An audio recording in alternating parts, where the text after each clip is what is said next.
नमस्ते दोस्तों। अगर आप अकासा, स्पाइस जेट या एयर इंडिया एक्सप्रेस से ट्रैवल करते हैं तो ये एपिसोड आपके लिए बहुत इंपॉर्टेंट है। आज हम बात करने जा रहे हैं बोइंग प्लेन्स की, जो इस समय बड़ी प्रॉब्लम्स का सामना कर रहे हैं। क्या आपको याद है, 5 साल पहले दो बोइंग प्लेन्स अचानक क्रैश हो गए थे और यह दशक का सबसे बड़ा विवाद बन गया था। इंडोनेशिया का एक पैसेंजर प्लेन टेक ऑफ के कुछ ही मिनटों बाद समुंदर में गिर गया था और उसके 5 महीने बाद इथियोपियन एयरलाइंस की फ्लाइट क्रैश हो गई थी। इन दोनों हादसों में कुल 346 लोग मारे गए थे। ये दोनों प्लेन्स बोइंग 737 मैक्स थे और इन क्रैशेस का कारण बोइंग की मैन्युफैक्चरिंग में डिफेक्ट था। हम में से कुछ लोग इन घटनाओं को अपवाद मान सकते हैं, लेकिन सच्चाई ये है कि बोइंग प्लेन्स अब भी सीरियस इश्यूज का सामना कर रहे हैं। उदाहरण के लिए, जनवरी में एक बोइंग प्लेन का दरवाजा उड़ गया और जांच के बाद प्लेन के दरवाजों पर लूज बोल्ट्स पाए गए। 1 महीने बाद एक प्लेन का टायर उड़ गया और एक और बोइंग प्लेन में फ्यूल का लीक हुआ। अब सोचिए, अगर आप 30,000 फीट की ऊंचाई पर हैं और पायलट आपको बताता है कि फ्यूल लीक हो रहा है, तो आपको कैसा लगेगा? अनफॉर्चुनेटली, ये सब बोइंग के साथ हो रहा है। पिछले 10 सालों में बोइंग ने ऐसे 970 मामलों का सामना किया है, जिसने इस ग्रेट कंपनी को बैंकरप्सी के कगार पर ला दिया है। बोइंग जैसी सक्सेसफुल कंपनी का प्लेन 737 मैक्स अब बड़ी इन्वेस्टिगेशन के दायरे में है। हर बार जब लगा कि बोइंग अपनी प्रॉब्लम से उबर रहा है, तब उनके सामने नई प्रॉब्लम आ गई। आजकल कई पैसेंजर बोइंग प्लेन में उड़ने से डरने लगे हैं। एक टाइम था जब बोइंग सबसे ट्रस्टेड, सबसे रिलायबल और सबसे इनोवेटिव ब्रांड था। 80 सालों तक बोइंग को इतना ट्रस्टेड ब्रांड माना जाता था कि लोग कहते थे, if it's not Boeing then I am not going. लेकिन पिछले कुछ सालों में बोइंग के बिजनेस लीडरशिप ने एक बड़ी मिस्टेक की, जिसने कंपनी के फॉर्च्यून को एक ड्रीम से नाइटमेयर में बदल दिया। एक एंटरप्रेन्योर के रूप में हमें इस मिस्टेक से बचने की जरूरत है। बोइंग का फेलियर कैसे हुआ, और सबसे इंपॉर्टेंट बात, हमें बोइंग की गिरावट से क्या सीखने की जरूरत है।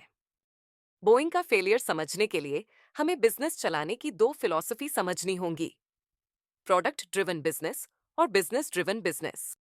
जब स्टीव जॉब्स एप्पल बना रहे थे, तब वे प्रोडक्ट ड्रिवन बिजनेस चला रहे थे। वे सबसे बेहतरीन कंप्यूटर बनाना चाहते थे, भले ही इसका मतलब स्लो प्रोडक्शन और हायर कॉस्ट ही क्यों ना हो।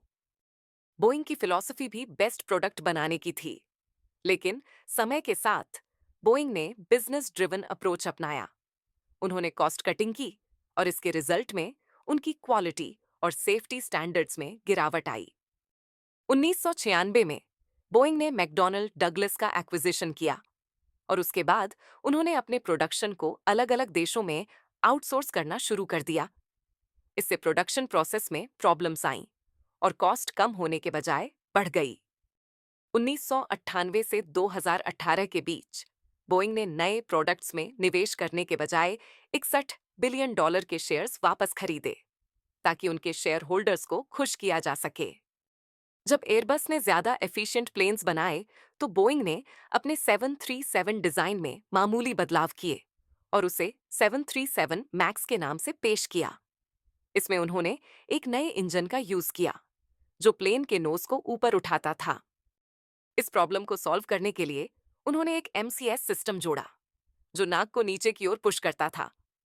लेकिन पायलटों को इस सिस्टम के बारे में कोई जानकारी नहीं दी गई। दोनों क्रैशेस में इसी MCAS सिस्टम ने प्लेन के नाक को नीचे की ओर पुश किया, जो क्रैश का कारण बना। इन हादसों के बाद बोइंग की गहन जांच शुरू हुई और उनकी मिस्टेक्स का खुलासा हुआ। तो दोस्तों, इस स्टोरी से हमें क्या सीखने की जरूरत है? सबसे पहले, एक एंटरप्रेन्योर के रूप में हमें यह डिसाइड करना होगा कि हम एक प्रोडक्ट ड्रिवन बिजनेस बनना चाहते हैं या बिजनेस ड्रिवन। दूसरा, ऑर्गेनाइजेशन में कल्चर का इंपॉर्टेंस सबसे ज्यादा है। मैनेजमेंट और प्रोडक्ट टीम के बीच कोऑर्डिनेशन जरूरी है। और अंत में, कॉस्ट कटिंग और कॉम्प्रोमाइज के बीच एक पतली लाइन होती है। अगर हम क्वालिटी से कॉम्प्रोमाइज करते हैं तो फेलियर निश्चित है। अगर इस वीडियो से आपने कुछ नया सीखा, तो लाइक बटन दबाना न भूलें और ऐसे ही इंफॉर्मेटिव वीडियोस के लिए हमारे चैनल को सब्सक्राइब करें। धन्यवाद। अगले वीडियो में फिर मिलेंगे।